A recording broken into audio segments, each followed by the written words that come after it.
What's going on YouTube? This is What Would Josh Do? And this is a video on Scythe's Cooler for a stock case that you'd find at Walmart or Best Buy or something. Basically the stock Intel cooler on my computer that I gave to my daughter is really loud, and this should do a much better job and be a lot quieter. At the time of filming this video, comments are still disabled in my video. It's YouTube's fault. They will not fix it. I've got in touch with support. They refuse to fix it. So for now, head over to my Instagram page, What Would Josh Do, just like YouTube, and I posted a picture of this cooler. If you have thoughts and you want to leave feedback, either comment on this photo, I'll have a link to it in the description below, or hit me up on Twitter. I'm most active on Instagram and Twitter. So here we go. It's 135 millimeters in height, which is awesome. It's got Intel and AMD, and there's the specifications. I will have a link to this in the description below, so you can purchase one of these for yourself if you're interested in checking it out. Let's go ahead and unbox it, and we're going to install it and see the difference. So basically, while playing video games on the desktop, it gets quite loud, and the loudest thing in the entire room, even with music playing, is the freaking cooler. And the temps aren't even that bad. So that's pretty thick. It's interesting. All right, so you can see where the fan would mount on this side. It's got room to clear the RAM. That's interesting. Okay, so I'll probably be using these since that's what my computer has. I don't know, we'll see. And also, please, please, please make sure you peel this off, because that would be very bad if you did not. Basically, this is just unboxing, checking out what it comes with, and then we're going to install it and see what the differences are. So lots of different things in here for different mounts, instructions. Here's that little 92 millimeter fan. It is PWM. It will connect to the CPU fan header.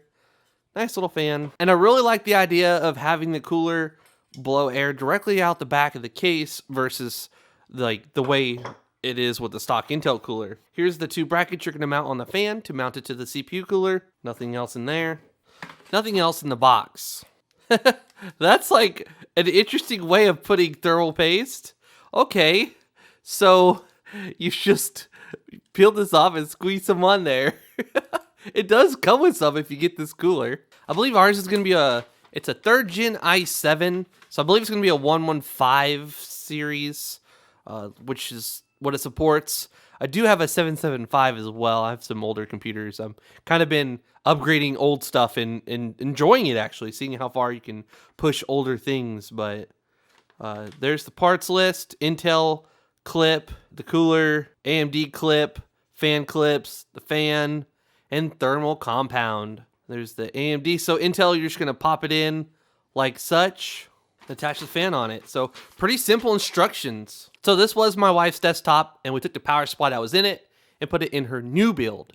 And that's on my Instagram page, actually. If you want to go to my Instagram, I have a short little video of that all put together. But so I had to go back to the stock power supply, which doesn't support external GPUs. And I plan on putting a 1660 in this computer since it only has a 1050 for now, and it requires a better power supply, something that supports PCI Express. So what we're going to be doing is upgrading the power supply as well. Since I already have to pull the motherboard out, I might as well go ahead and upgrade that stock 350 watt power supply for 450 watts, something more efficient, something that's going to also support PCI Express, so a 1660 can get powered, which it can't right now.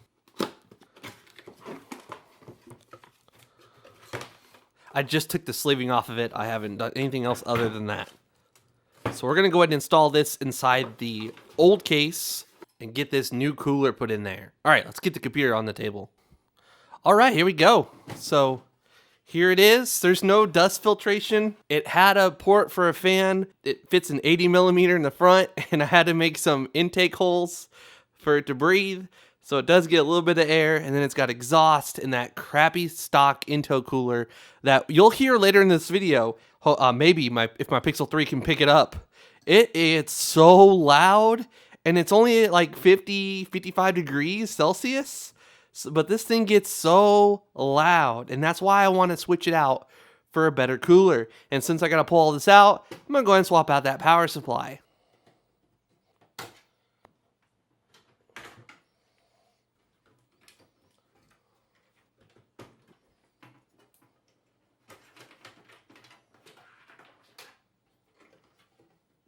All right, now it's time to get the screws out and pull the motherboard out. All right, if I didn't forget any screws, this should come out. All right. All right, new power supply is in.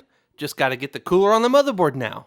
These are fairly straightforward, so you just turn these little guys like such, and then they just pull out. And on the bottom side, you can just squeeze these together. It helps to have some pliers.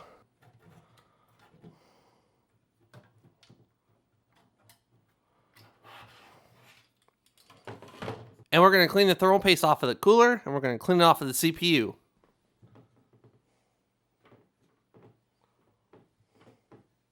All the thermal paste is cleaned off of the CPU. And now you're going to mount these things. Remember to peel off this little protective thing. And you're going to want to make it towards this side right here is facing your RAM. That way it blows it out the back of the computer. And then it's just going to sit down in these little holes. I have a feeling this is going to be a little tricky because what you're supposed to do is line these up with where it's supposed to mount, but they don't like lock into place. So what I'm going to do is just set it down with thermal paste on it and, you know, kind of get a feel for where they should be. And then I'm going to lock them down into place. I'm going to use some Noctua thermal paste and then set this down and try to mount it. That's going to be fun. I'm not going to lie, that was not the easiest thing I've ever done. I had to do it off camera. It's basically just make sure the arrows are straight where it's got like there's a little lip that it has to touch in there. And you just press it down until it catches that. And now it's on there pretty good. So hopefully I didn't move that thermal paste around too much in there. But it's on and hopefully we're good. Now we've got to mount the fan to the cooler. So we're going to go ahead and figure out the best way to put the wire. And we're going to put the clips in there. All right, so we got our fan on. We got our cooler on. It's looking good. Let's get it back in the case.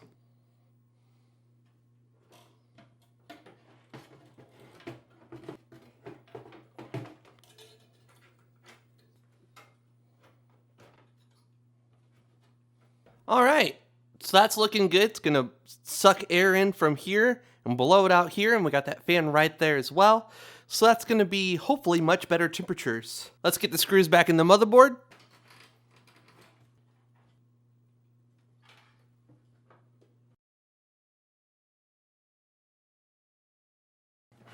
All right, so with this not being modular, I had to shove all the extra junk where the second DVD drive would normally be. So it can't possibly look amazing, but it looks better than it could, if that makes sense. I could make it look a lot worse, especially if we had a DVD drive in the second slot. That would make things a lot more miserable. But, so yeah, we are all hooked up. Now we just need our graphics card in there.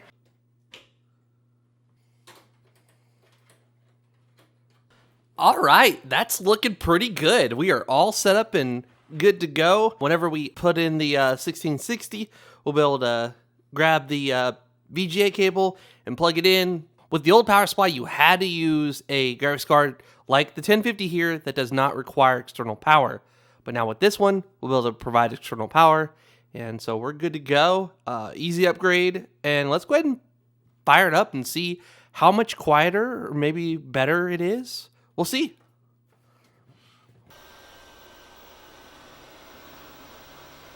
That's the stock cooler. The loudest thing in this entire room right now.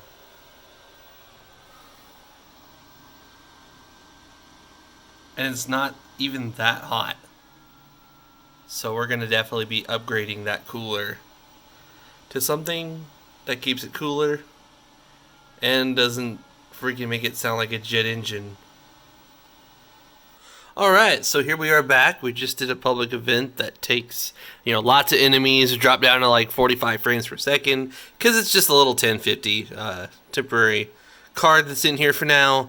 And we did see temperatures averaging about 50 to 52 I'd say 49 to 52. And you can see the hottest it ever got was about 55, 56 when it really was struggling at some of the scenes. But Fortnite is a totally different beast. Fortnite uses a lot of everything on this thing. So let's play Fortnite for a bit and see what the temperatures are like on the stock Intel cooler. And that is loud. Like, I can hear that over everything else in the room, even when I have music on. So that is a loud fan. So it's the same thing with Fortnite. We get about 60 frames per second. Doesn't typically go below that. And we see about 50 to 52, highest being 54. And I did reset this once I started playing Fortnite. So not bad at all, but that is loud. So let's go ahead and switch it out now. So here we are. Same exact setup. Same everything. But now we have the new cooler on. And I can barely tell if it's louder than the back case fan or the little front fan. I can barely tell. I can hear it, but it's not the loudest thing in the room. And I can hear the crappy speakers on my monitor over that. And we're getting better temperatures. I mean, sometimes it's average of what it was before. So it's not like amazingly better. And to be fair, I did have to adjust the crap out of the cooler. I kept doing it wrong at first, and I moved that paste around a lot. So probably would be better to pull it out and put new paste on it and do it the right way, but honestly, it's working fine, and I don't really care too much to change it. So we're getting better temperatures. It's not loud at all. It's just as loud as the other fans inside the case. And I can now hear my game instead of just my CPU cooler. So, A+. And before we fire up Destiny, I can actually feel some hot air coming out the back now. I think with this setup, it's doing a much better job at getting the hot air directly out of the case. Because we've got that 92mm Noctua fan back there, the 80mm Noctua fan in the front, and I'm going to get a Dremel and make a better cutout for the intake. But we're actually getting some hot air coming out of the back of the case now versus, the hot air just staying inside the case. The cooler is taking it from, there's the fan, it's blowing it straight across there, and then this fan is sucking it out. So I think we're getting much better internal heat dissipation now than we were before. And here's the last little video from my phone. So we're getting much better temperatures. We were seeing about 50 to 52. So now we're getting about 45 to 47. And it's only spiking in the 50s for just a second. And as you can see, for the maximum, 52 on one core and 49 on the other. So getting much better temperatures now. I wouldn't necessarily say much better, but we're getting better temperatures, and I can't tell if it's the fan on the new cooler or the case fans, but there's something quiet in there. I can definitely hear some fans spinning in there, but it's not anything like what it was before. So that's awesome. Crappy little 1050. Getting some nice cool / warm air coming out of there. If you enjoyed the video, please give it a thumbs up. I'd greatly appreciate it. If you're new to my channel, please subscribe. Please follow me on Twitter and Instagram. And if you want to play with me, that's my battle tag right there. Peace.